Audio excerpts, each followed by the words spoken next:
Штурмовая группа, она пошла вперед, прилетели дроны, ребята отошли хорошо, все слажено было.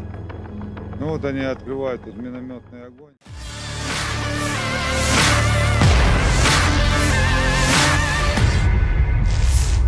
Pasukan Rusia terekam meluncurkan rentetan serangan ke benteng pertahanan militer Ukraina di Seversk.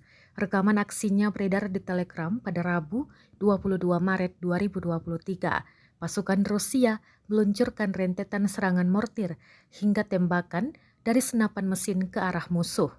Dampak serangan terekam jelas drone pengintai, benteng atau parit yang digempur berisi pasukan Kiev dan sejumlah amunisi. Dalam keterangan unggahan disebutkan pejuang Rusia bergerak maju di arah Seversk. Kelompok penyerang Rusia bahkan tidak berhenti menembaki mortir dan senapan mesin.